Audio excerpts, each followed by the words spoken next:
Résonance. Résonance.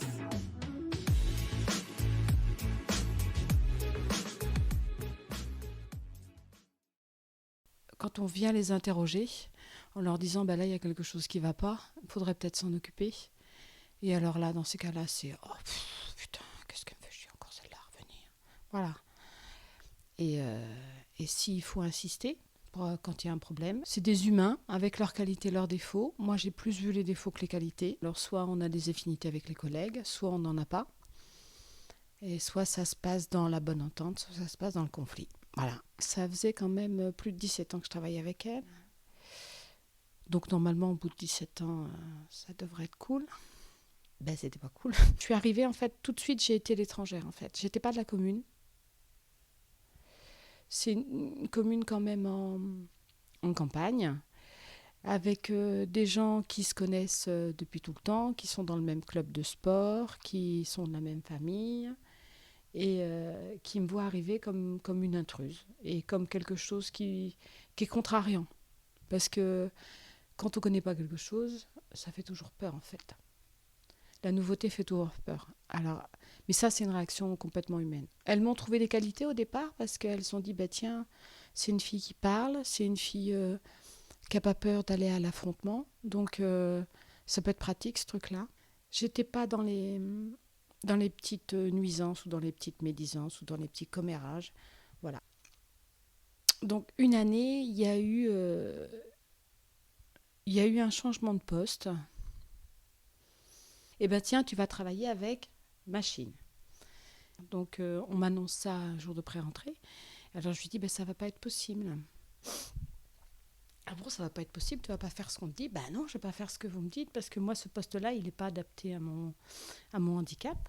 Donc, vous ne pouvez pas me désigner comme ça. Lisez mon dossier et vous verrez bien. Voilà. Elle se dit, c'est pas possible. Ah, c'est vrai, on avait oublié. Donc, elles sont allées voir une de mes collègues et elles m'ont dit, c'est toi qui vas prendre le poste. Voilà. Et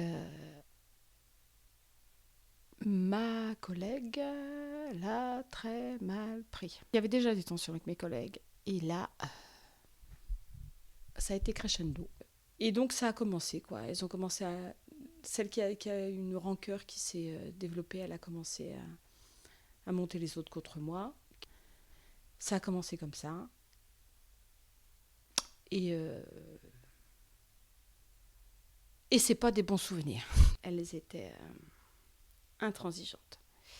Et elles étaient 8 et ça faisait leur force. Voilà. Parce que... Donc, au bout d'un moment, ça a été invivable. Donc, je suis allée me plaindre à la mairie. L'entretien, il dure une demi-heure, 45 minutes.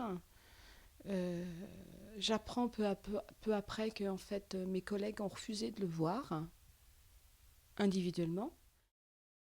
Là, j'avais son numéro de téléphone, je l'interroge par SMS et je me dis, c'est un peu bizarre, il n'a pas respecté la procédure. Il m'a dit qu'il verrait les gens un par un et qu'on y aurait des entretiens.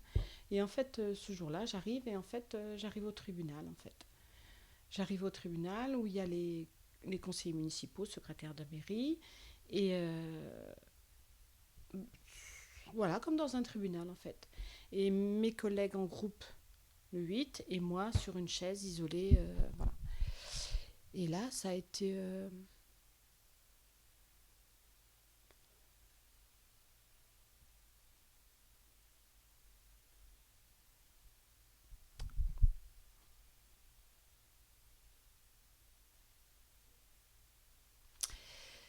Ça fait un moment que c'est arrivé, mais quand ça remonte, c'est compliqué. Voilà. Et en fait, ça a été une lapidation. Voilà. En clair. Une belle, réelle lapidation. Alors, les premières pierres que vous prenez, vous essayez de répondre. Et puis, à la fin, voilà. Et j'ai été accusée de tout, de rien. Un groupe qui se déchaîne. Voilà.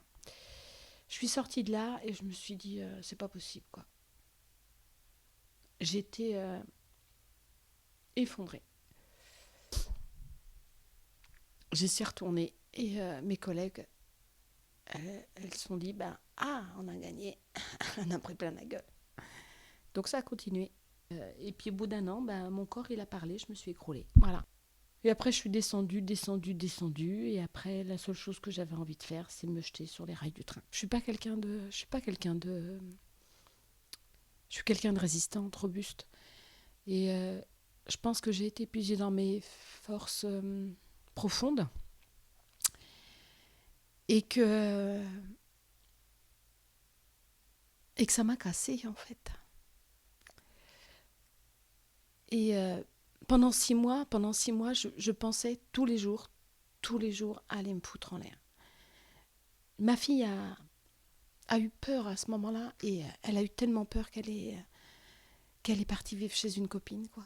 Et j'ai suivi une psychothérapie, j'ai eu mon médecin traitant qui était proche aussi. Je pense que j'ai un instinct de vie, donc je suis encore là. Mais je suis cassée et, euh, et j'ai envie de vivre maintenant. Mais ça fait 3 ans que je suis arrêtée et que j'aime les gens, mais j'ai peur des gens aussi. On s'attaque au moral. Et au bout d'un moment, le corps, il réagit, il réagit. On est des combattants quand même. On a couru dans la jungle, hein, pour pas être bouffé par le tigre. Mais le corps, à part Superman, donc moralement, on réagit, tout ça. Mais au bout d'un moment, le corps, il dit, bah, j'en peux plus, moi. Je fumais 2 paquets de clopes. Je pense qu'il y a une altération justement de la conscience et de ce qui se passe quand le burn-out arrive. La dernière fois, j'ai fait un écrit. euh, et vous voyez bien comme quoi enfin, ça fait remonter des trucs, quoi. Et il y a de l'émotion quand j'en parle. Ça fait 3 ans que ça s'est passé, enfin, ce truc-là. Mais je pense que j'ai une cicatrice qui est indélébile. Alors, les cicatrices, au fil des années, en fait, la pousse, voilà, va venir recouvrir et puis il y aura plus de douleur. Et après, pour y avoir une petite nostalgie, mais j'en suis pas encore à la nostalgie. Voilà.